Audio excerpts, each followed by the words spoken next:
I want to say that the people of Nyandarua stand strongly with the people of Kiambu. We are here because the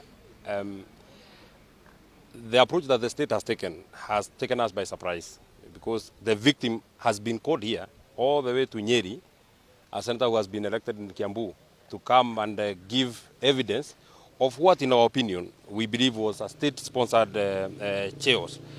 If indeed the senator for Kiambu had any information that the DCI or the regional CID officer wanted, we took ourselves to the DCI in Kiambu Road. They told us that they have nothing that they want to really hear from us. But we have seen this in the past, and my comment will be very short. We would want to say, specifically to President William Ruto, the people that you are harassing, we are the people that voted for you. The powers that you are exercising, we have donated them to you. It's not that these are your powers. They are our powers. The people that you are harassing are the people that voted for you. And if you imagine that by calling us using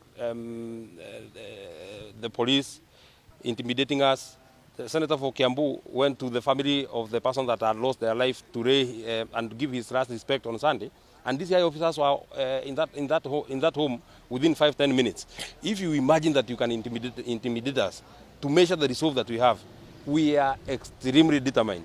Determined to speak for our people, determined to speak for our nation, and determined to stand strong and stand for what we actually believe in. It is not a crime to support Rigathi Gachagua. It is not a crime to support our own people. They are our people. And I'm happy that we have been invited here. I've been told that this is the place where Dedan Kimathi was arrested and locked in before he was slain. So this is historical, especially to the people from this region. Senator, kwa sababu mimi kama mama kutoka Kiambu sijajua Senator Karongo jana. Senator Karongo tulikuwa tunafanya naye kazi kule kwa maredio.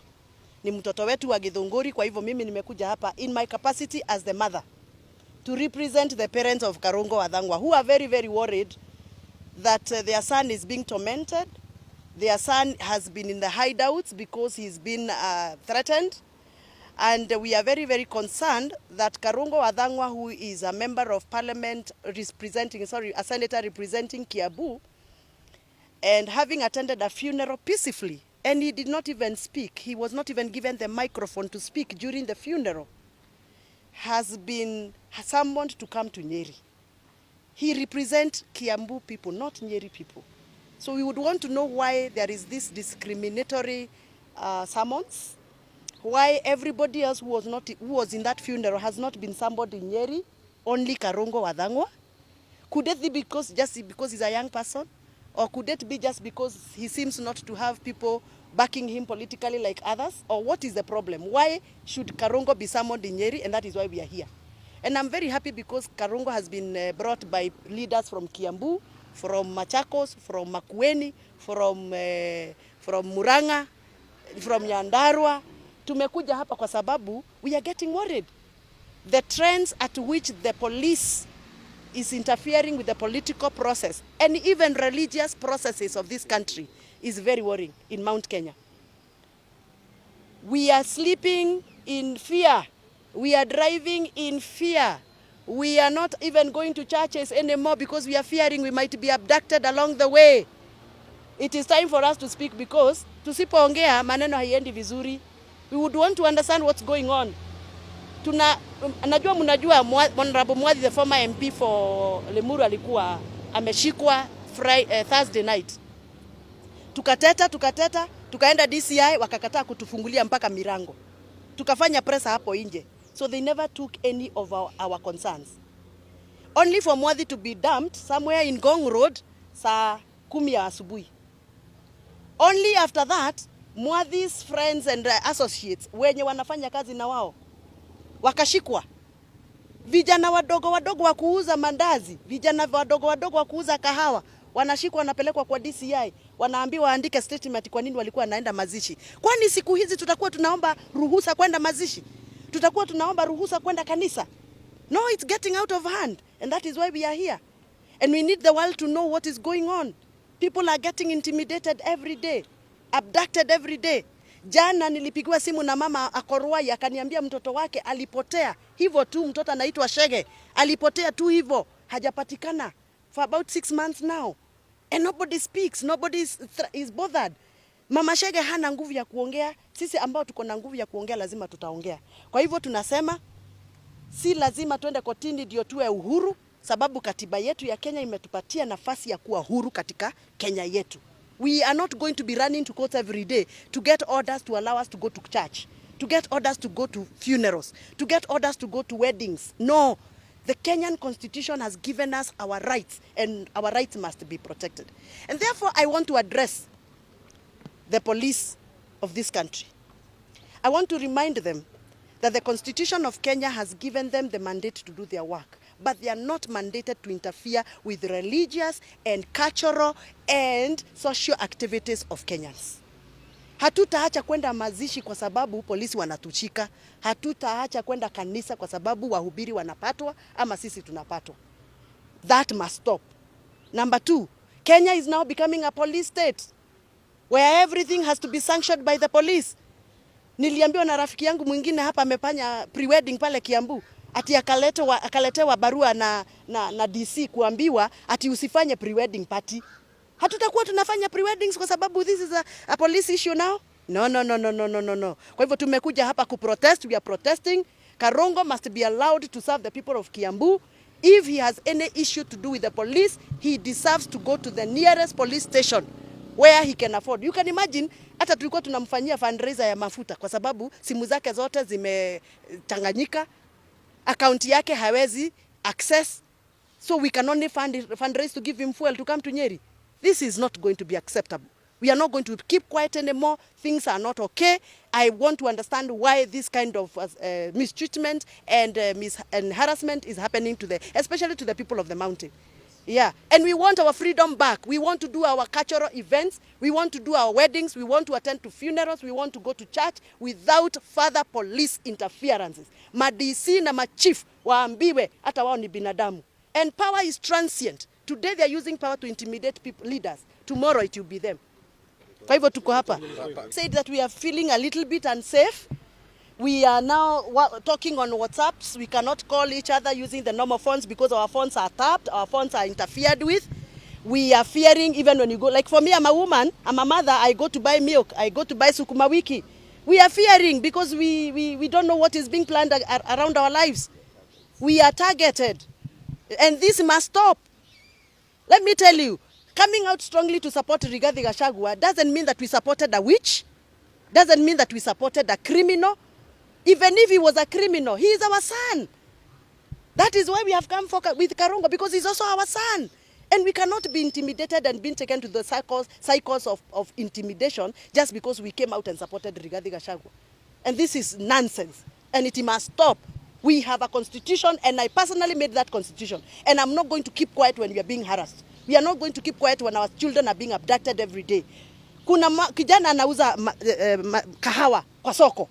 Kijana kwa sababu alisema kwa hizi mitandao ya kwamba aliona wale watu walivamia kule Limuru kwa mazishi. Kijana birika zake zimechomwa, zimeharibiwa, vitu zake zimeharibiwa. Kijana amekuwa intimidated by the policemen. Kijana wa kuuza kahawa kwa soko, munamuuliza nini? Kijana wa kuchoma metura, munamuuliza nini? If really you have to harass people, then harass leaders, but leave the Kenyans alone to hustlers to do their jobs. This must stop, and we are saying it must stop, and we are going to scream loudest. Tukitoka hapa tunaenda kuripoti kila ofisi ambayo inahusika. We must put them on notice. This must stop. Let Karongo, Wadhangwa, let Wamushomba, let Senator Nyoto, let Senator Medho, let Kawajiro, and the rest of the people, the leaders, let them do their jobs, because we have a mandate given by the people of Kenya through the power of the vote. And you will not stop us from. Do you want to tell us now hatutakuwa tunaenda mazishi kwa sababu kuna jamaa amekasirika? Hatutakuwa tunazika watu wetu? Hatutakuwa tunaenda harambee kanisani ama hatutaenda worship kanisa kwa sababu kuna jamaa moja amekasirika? Hapana. Hapana, sisi si mapepo. Tuliambiwa sisi ni mapepo. We are not mapepo. We are human beings. We are Christian. Mimi nimeokoka na kulanga ile sadaka inaitwaje? Sakramenti. Mimi nakulanga hiyo, nimeokoka. Sasa mtu ambaye amesema mimi nakulanga, kuli sadaka, nakula sakramenti ya kanisa wa AIPCA. Na kwa hivyo mtu kusema mimi niko na pepo sababu nimepinga na nimesema hii na hii, hiyo ni kunikosea heshima. Colleague and friend, Honorable Karungo Wadhangwa, the Senator for Kiambu, who has been unfairly targeted by this government. And I say unfairly targeted because, of course, everybody knows that Senator Karungo was a victim of the circumstances in Limuru. So we are confused that the victim now is being turned into the villain because nobody has been arrested. I mean, those young men that perpetrated that act, their images, their faces are everywhere on social media. The police have not bothered to arrest even a single one of them. So for them to tell Senator Karungo to come to Nyeri, the victim, we find it very interesting. And we are saying that if we allow our country to slide to where it is going, then we may have as well in the future have somebody knocked down by a motor vehicle and asked to compensate the motor vehicle owner. Because that is exactly what is happening here. Senator Karungo was a victim, but he is now being turned into a villain to come and explain why he was attacked, while the attackers are well known. And we want to tell the government that we have been very observant. We have seen somebody in Lamu talking about how the Kikuyu should be isolated. We can see now how, Senator Karungo has been called here. Again, further isolation. We know that these things that have happened, like in Limuru, were organized and had the support of the government. And I dare say so. Because if it did not have the support of the government, there would have been police in that particular venue. And as if that was not it, people should have been arrested by now. The guy in Lamu who said some very ethnic-based comments, very bitter ones against, actually it was incitement, has not been arrested. And so we say this government has really lost direction. That is why now they are fighting everybody, including the churches. And they had isolated the Catholic Church. Now NCCK gave their own report yesterday, their own yesterday. And this is a government that has simply lost it. We have no demons operating in Kenya. What we are telling the government to do, go back to the crossroads. See where the rain started beating you. Otherwise, we refuse to be intimidated by government, and that is why we are here with Karungo Wadhangwa, who is being intimidated to say, we say no to intimidation. I think I want to stop it there. Karungo Wadhangwa. And I can say I was among the abductees who were taken hostage by unmarked cars. Unfortunate to be alive. And I'm very fortunate to be very alive. And I'm very happy with these leaders who are here, among them others who are not here, that they put enough pressure that I was released, including my family. I want to thank you very much. But what is important is to know that we are not going to stop fighting for the cause that we are fighting. All we did is to go for a funeral. And that funeral belongs to a hustler. And I thought the narrative, though I wasn't on that side, the narrative of the current president regime was that they are going to hold hustlers' hands and lift them. Now they are lifting them into the grave. So what I want to say, and you hear me clear, it doesn't matter how many people you are going to harass, but we shall stand strong. Hapa hakuna mapepo. Nilisikia jana mtu aliita watu mapepo. Ati wale wanapinga Adani ni mapepo. Kwani nani alipeleka mjadala bunge na akasema ameondoa huo mjadala? Ni pepo. Ni nani? Pepo ndio ilipeleka. Si ndiye?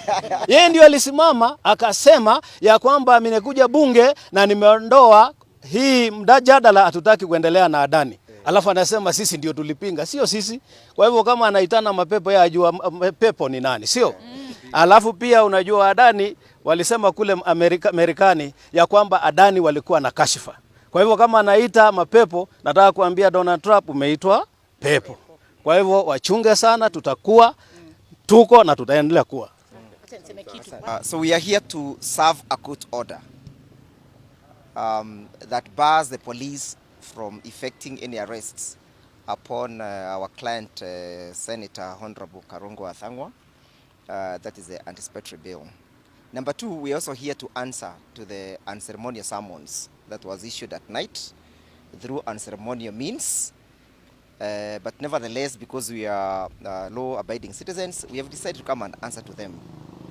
We call them unceremonious because the victim is being pursued as if is the aggressor. Nevertheless, that's the country in which we are now currently living in.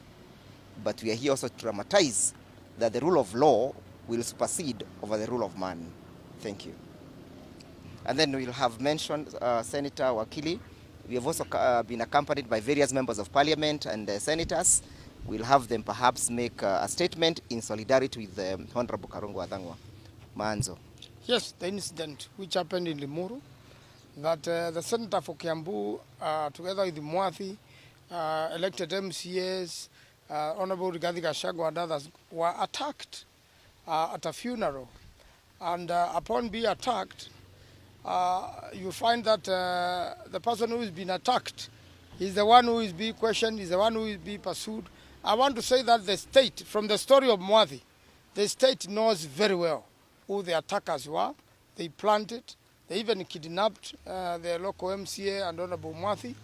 And therefore, it is a time Kenyans must think very carefully about the rule of law. We are law-abiding citizens. And we don't want incidents like that to be repeated, where people, while mourning and want to rest their ones who have left them, do not have peace at all, because state agents are attacking them in their own private homes, in a private function like a funeral. And therefore, we have come to support the Senator for Nairobi, for Kiambu, for having gone through such a difficult moment, and now the police are summoning or want to arrest him. Every single thing the president has promised, he has done the opposite. He has said he wants to unite Kenyans, but he's getting Kenyans more disgruntled and less united day by day. He says he wants to bring all communities together. He's actually segregating communities and making sure that some communities don't get a benefit at all, of what the state should be offering to all of us. So we want this word to be true. If he stands for the rule of law and he stands for the benefit, of every single Kenyan in this country, then we should not be having the Senator for Kiambu be summoned by the same police. And by the way, he says he doesn't know the kidnappers. We want to tell him we know the kidnappers. And from the story of Mwathi, if he wants to know, let him talk to Mwathi, let him talk to Bob Jagi, and he will tell him who the kidnappers are. Kwanza niseme, mimi kama dama wa kule Kiambaa nimekuja hapa, nisimame na seneta wangu. Huyu seneta sisi ni age mates. We are all below 40 years. Na tumeona kweli hii government yenye ilikuwa imesema ati ita support youth ni kuangamiza, inaangamiza. Msisahau kama vile mheshimiwa amesema alipigiwa na mama akiambiwa mtoto wake alipotea wakati wa maandamano ya Gen Z. Hivyo ndio walikuwa wanataka kufanya Karongo Athangwa. Kama si mama moja wa Limuru akamchukua akamficha chini ya mattress, wallahi huyu mtu angekuwa uhai. Angekuwa hai. As we are here to say this, starting with Mwathi and Karongo Athangwa case, we are coming for everyone that has lost somebody. Kama kuna mtoto wako alipotea wakati wa Gen Z maandamano, it is your turn to talk. Najua mmeuziwa uoga, lakini saa hii tumesema aidhuru. Turaigo tokete ha muthenya wa umuthi nigetha turugume na Senator Karongo Athangwa, niwe senator wakwa wa Kiambu. Na turaigo uguo tondu senator nanie twe below 40 years. Ne kuga riu ne hustlers na Gen Z nio maratangatangwo. Na hede ya maandamano ma Gen Z andu aria morire mere yao na nituramera riu tutie na guoya. Pepo ni araigire ira ithwe twe mapepo na niwe pepo no turenda kumuingata thiini wa ritwa ria Jesu.